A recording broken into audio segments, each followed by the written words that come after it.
আসসালামু আলাইকুম বন্ধুরা, শুভ সন্ধ্যা জানাচ্ছি। মার্কেটের চরম নাটকীয়তা আমরা আজকে দেখেছি। আমরা এখানে যে লাল কালারটা দেখতে পাচ্ছি, মার্কেটের আজকের চার্টের মধ্যেও কিন্তু inverted head and shoulders pattern আমরা দেখতে পাচ্ছি। তো এটা যেহেতু ডে চার্ট, এখানে মিনিটের কিছু সম্মিলন ঘটে, ঘন্টা বাড়ে, যেমন 10টা, 12টা, 14টা। টোটাল সময়টার মধ্যে যে লাইনটা ক্রিয়েট হয়েছে সেটারই একটা প্রতিফলন। আমরা এখানে মোটামুটি একটা ভালো সিনারিও পেতে পারি। সেটা হচ্ছে 5.69 পয়েন্টস বাড়লেও মার্কেট কিন্তু সারাদিনই নেগেটিভ ছিল। নেগেটিভ থেকে একটার পরে আমরা হঠাৎ মার্কেটকে মোটামুটি পজিটিভ যে করবে সেটা আমরা বুঝতে পারছিলাম। তো যখন আপট্রেন্ড মার্কেট হয়, আপট্রেন্ড মার্কেটে আমরা প্রায় সময় দেখি যে মার্কেট 20 মিনিট বা 50 মিনিট খুব ভালো থাকবে, এরপরে চরম নাটকীয়তা শুরু হবে। নাটকীয়তা শেষে দিন শেষে আবার পজিটিভ করবে। এটা আমরা গতকালকেও দেখেছি, এর আগেও দেখেছি। তো আপট্রেন্ড মার্কেটে এই ঘটনাগুলা যখন বারবার ঘটবে, আমরা ধরে নেব যে মার্কেট ভালো হওয়ার লক্ষণ। কোন একটা পক্ষ হয়তো প্রফিট টেকিং করছে, পরক্ষণে সেই প্রফিট টেকিং এর টাকাটা দিয়েই কিন্তু আবার মার্কেটে কোনো না কোনো আইটেম বাই করে নিচ্ছে, যেটার কারণে আমরা বাই প্রেশারটা পেয়ে যাই। তো এইভাবে প্রফিট টেক করে নতুন শেয়ারে ইনভেস্টমেন্ট করলে আমাদের মার্কেটের জন্য যেরকম ভালো, আর মার্কেটে যদি আমরা মোটামুটি যেমন প্রতিদিনই 300 শেয়ার 400 শেয়ার আমরা বাড়তে না দেখে, যেমন আজকে দেখেছি 163টা শেয়ার অ্যাডভান্স, 196টা share decline, market plus, but আমাদের ডিক্লাইনের সংখ্যা অনেক বেশি। এটার দ্বারা আমরা আগামী দিনের একটা ছোট সিনারিও পেতে পারি। সেটা কিরকম সেটা আমরা চার্ট অ্যানালাইসিসে আমরা ভালো করেই দিব। তো এখানে আমরা একটা জিনিস দেখি, আজকে আমাদের যে ভলিউম হয়েছে সেটা 888 কোটি টাকা। আর ইন্স্যুরেন্স আজকেও অন্যান্য দিনের মতো not only general insurance, life ইন্স্যুরেন্সও বেশ ভালো একটা প্রভাব দেখিয়েছে। এটার পাশাপাশি টেক্সটাইলে কিছু শেয়ারকে বাড়তে দেখেছি, engineering, bank, fuel and power. তো এই শেয়ারগুলো পজিটিভ হয়েছে একদম শেষের দিকে এসে। আমি গতকালকে একটা কথা বলেছিলাম, যদি সেক্টর ওয়াইজ কোনো কারণে ব্যাংক যদি ভালো না করে তাহলে মার্কেটের জন্য এটা একটা অশুভ থাকবে। তো আজকে সকাল থেকে ব্যাংকগুলা প্রফিট টেকিং এ ছিল, যেটার কারণে সারা দিন ইন্ডেক্সকে উপরে উঠাতে পারেনি। কিছু শেয়ারের সংশ্লিষ্টতা এত বেশি ছিল যে যেটার কারণে মার্কেট শেষের দিকে এসে পজিটিভ করতে পেরেছে। তো এখন চলুন, আমরা টপ 10-এ হিট করেছে এই শেয়ারগুলোর মধ্যে খান ব্রাদার্স সেই পুরনো উন্মোদনায় মেতে আছে এখনো পর্যন্ত টানা 4 দিন। আর এর মধ্যে গোল্ডেন সান যোগ হয়েছে, তারপরে জিএচএল, মিরাকেল, একমি পেস্ট, আফতাবটোটা বেশি নজর কাড়া হয়েছে। এটা কারণ হচ্ছে একটা শেয়ার 27-28 টাকা থেকে একেবারে অল্প সময়ের মধ্যেই 43-44 টাকা। যারা এই শেয়ারটা দীর্ঘ সময় জুড়ে ধরে রেখেছিল তারা মোটামুটি একটা প্রাণ ফিরে পাচ্ছে। তো আসলে তেমন কিছু বলার নাই। ওএলও মোটামুটি বেশ ভালো বেড়েছে, আজকে একটা ভালো পজিশনিংয়ে আছে, গতকালকে হালকা প্রফিট টেকিং এ ছিল। এটা ছাড়া উল্লেখ করার মতো খুব বেশি ব্যাংক বাড়েনি, যার মধ্যে শুধু রূপালী ব্যাংকটা একটু বেশি বেড়েছে। এই যা আর কিছু পাওয়ার সেক্টর, টেক্সটাইল সেক্টর সবকিছুই কিন্তু বাড়ার প্রেক্ষাপটের মধ্যে আছে, 4-5% পর্যন্ত আছে। তো এই ক্ষেত্রে আমরা একটা জিনিস দেখব, সেটা হচ্ছে আমাদের চার্ট অ্যানালাইসিস এর মধ্যে টপ 20 ভলিউমের দিক থেকে যে শেয়ারগুলো করেছে সেগুলো হচ্ছে, আমরা আজকে দেখতে পাচ্ছি গতকালকেও সিপ্রল 1 নম্বরে ছিল, আজকেও সিপ্রল 1 নম্বরে আছে, দর হারিয়ে আছে। এরা গতকালকে কি আজকে সেল প্রেশার করার জন্য কি ক্লাইম্যাক্সটা তৈরি করেছিল এরকম কিছু বোঝা যাচ্ছে।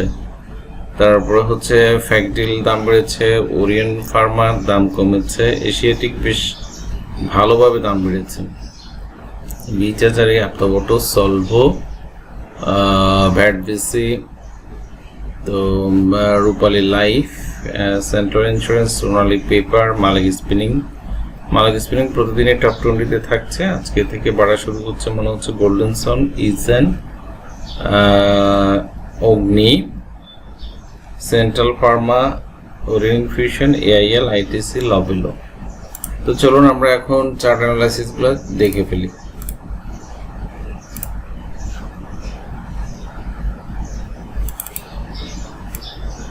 গতকালকে আমি ডে চার্ট অনুসারে কিছু কথা বলেছিলাম, সেই কথাগুলো ছিল এরকম: আমাদের মার্কেট 5600 পর্যন্ত তেমন কোনো বাধা নাই, আর সেটা আমরা এখনো পর্যন্ত দেখতেও পাই নাই। তবে আজকে মার্কেট যে টাইপের ক্যান্ডেলস্টিক প্যাটার্ন তৈরি করেছে, এখানে একটু কথা না বললেই নয়। এই টাইপের হ্যামার ক্যান্ডেলস্টিক যখন করে তখন কিন্তু মার্কেটে একটা রিভার্সাল স্টার্ট হয়। সেই ক্ষেত্রে এখানে দুইটা ক্যান্ডেল মিলে ইভিনিং স্টার তৈরি করেছে। ইভিনিং স্টারের ক্ষেত্রে লাস্ট ক্যান্ডেল সবুজ হোক অথবা লাল হোক, ডাজন্ট ম্যাটার। আমরা অন্যান্য মার্কেটগুলোতে আমাদের বাংলাদেশে কখনো এটা দেখিনি। পরবর্তী যে ক্যান্ডেলটা তৈরি হবে সেটা হবে তার আগের দিনে যে ক্যান্ডেলটা এটার কাছাকাছি অথবা 50%, 90% পর্যন্ত হয়ে থাকে। তো যদি এই প্যাটার্নকে মেনটেন করতে চায় তাহলে কিন্তু আমরা ধরে নেব যে আগামী দিন হয়তো একটা কারেকশন আসবে। তবে একটু আগে আমি যে কথা বলেছি সেটার সাথে এই কথাটা কন্ট্রাডিক্টরি। তবে আমরা প্রত্যেক দিন মার্কেট বাড়বে এরকম যেরকম প্রত্যাশা নাই, আর কারেকশন করে করে মার্কেট উপরের দিকে যাবে আমরা সেই প্রত্যাশাই সবসময় করছি। তাহলে মার্কেটের ডে চার্টে আমরা আপাতত এটা দেখছি, আমরা সাবধানতার সহিত ট্রেড করলে 5500 নিচে মার্কেট যাওয়ার সম্ভাবনা অনেক কম, যেটা আজকেও অনেকটুকু কমেছিল। 5519 পর্যন্ত এসছে, 5500 যাওয়ার সম্ভাবনা নাই বললেই চলে। তবে যদি 5500 ভাঙে তাহলে হয়তো আরও একটা অল্প কিছু 20-25 পয়েন্ট নিচেও আসতে পারে। যেহেতু আমরা এখানে একটা ট্রেন্ড লাইন ড্র করেছি, সেই ট্রেন্ড লাইনটা যেভাবে শো করছে সেটা অনুসারে 5500 ভাঙবে না এটা আমরা বলতে পারবো না। যদি আগামী দিন রেড ক্যান্ডেল করে দেন এই ওয়ালে এসে টাচ করবে, তারপরে আবার মার্কেট বাড়বে।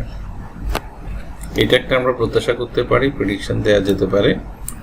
আর আরেকটা প্রেডিকশন হতে পারে যে চলতি পথে ছোট ছোট কারেকশন হয়ে মার্কেট বেড়েই যাচ্ছে, ভলিউম যেহেতু এখন একটা খুব দারুণ লেভেলে আছে, সেই ক্ষেত্রে এটা উপরের দিকেও চলে যেতে পারে।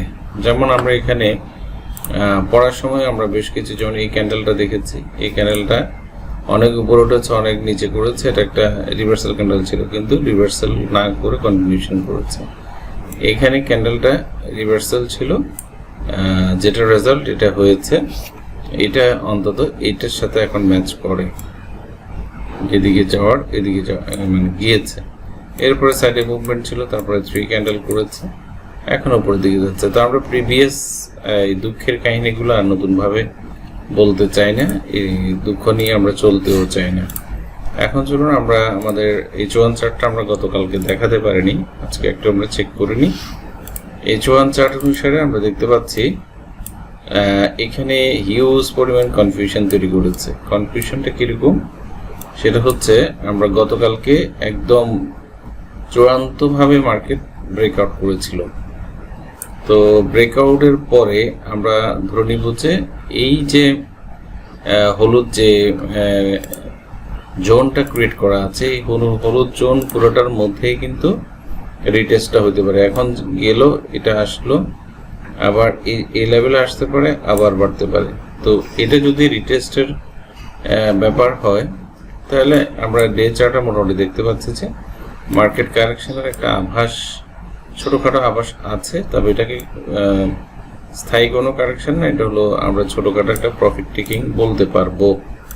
তো সেটা যদি হয় তাহলে আমরা H1 চার্টে আমাদের যে ইন্ডিকেটরগুলো আমরা ইউজ করি সেটা অনুসারে আমরা বেশি কিছু নয়, আমরা যদি শুধু MACD-টাই দেখি, MACD অনুসারে কিন্তু আজকে হিস্টোগ্রাম এখানে লাল করেছে। তো সেটা অনুসারে আমরা ধরে নিচ্ছি যেহেতু হিস্টোগ্রাম লাল করেছে, আমরা এরকম একটা প্যাটার্ন লালের তৈরি হইতেই পারে, এরকম একটা লালের প্যাটার্ন তৈরি হতে পারে। তাহলে হয়তো আমরা একটা বা দুটো দিন ছোটখাটো কারেকশন পেতে যাচ্ছি, এটার একটা অনুমান আমরা করতেই পারি। এটা ছাড়াও আদার্স অনেকগুলো ইন্ডিকেটরে এটা প্রমাণ আছে, তবে আপট্রেন্ড মার্কেটে আসলে কোনো কিছুই বলা দুষ্কর। তবে আমার বিশ্বাস 5490 অথবা 5470 এই লেভেলটা খুবই রিজনেবল। এই জায়গায় আসতেও মার্কেট কারেকশন হয়ে আসার সম্ভাবনা অনেক বেশি। আমি 5470টাকে বেশি প্রায়োরিটি দিচ্ছি। এই হচ্ছে আমাদের মোটামুটি ইন্ডেক্স আলোচনা। এটা ছাড়াও আমাদের যে উইকলি চার্ট আছে, আমরা উইকলি চার্টটাতে একটা জিনিস দেখতে পারি। উইকলি চার্ট আপনারা হয়তো অনেকে বিরক্ত হবেন, কারণ হচ্ছে বিরক্ত না হয়ে একটু ধৈর্য সহকারে দেখুন, কারণ হচ্ছে আমি স্টক অ্যানালাইসিসগুলো যেগুলো আপনারা রিকোয়েস্ট করে রেখেছেন সেগুলো আমি আপনাদেরকে পরে দিব এই কারণে বলছি, আর একটা ভিডিওতে দিব। তো সে আর একটা ভিডিওর জন্য একটু অপেক্ষা করতে হবে। এই কারণে আমি ডিএসসিটা একটু বেশি করে বড় করে দেখানোর চেষ্টা করছি। এটা হচ্ছে আমার নিজস্ব অঙ্কিত একটা হাতে সাপোর্ট রেজিস্ট্যান্স ড্র করা ছিল অনেক আগে। এটা ফিবো দিয়ে করা না, পিভটটা কিন্তু এরকম না, পিভটটা একটু ডিফারেন্ট। তো এস পার ফিবো অনুসারে হয়তো এটা রেসিস্ট্যান্স না, বাট আমার নিজস্ব হাতে ড্র করা যেটা সেটা এখানে রেসিস্ট্যান্সের মতো করে দেখাচ্ছে। তো সেটা অনুসারেও বলা যেতে পারে যে পরপর 4টা সপ্তাহ আমরা সবুজ মার্কেট দেখতে পাচ্ছি। সেই সবুজ মার্কেট অনুসারে মার্কেট গতকালকে যে লেভেলে গেছে প্রায় 5600 পয়েন্ট ছুঁই, সেখান থেকে ছোট্ট একটা কারেকশন হলেও হতে পারে। তো উইকলি কারেকশনের কোনো লক্ষণ আমরা দেখছি না বা কোনো কিছু দেখা যাচ্ছে না আপাতত। এটা মাত্র 2 দিনের ক্যান্ডেলস্টিক প্যাটার্ন। তো ওপেন চার্টে আমরা উইকলি কোনো দেখছি না। আর মান্থলি চার্ট অনুসারেও হয়তো আমরা একটা ভালো মার্কেটের সুস্থতা দেখতে পাবো। আমরা মান্থলি চার্ট অনুসারে বেশ ভালো 2টা ক্যান্ডেল দেখতে পাচ্ছি। তো সো এই জায়গাগুলোতে আপাতত আমরা কারেকশন চিন্তা করছি না। তো ধন্যবাদ, সবাই ভালো থাকবেন।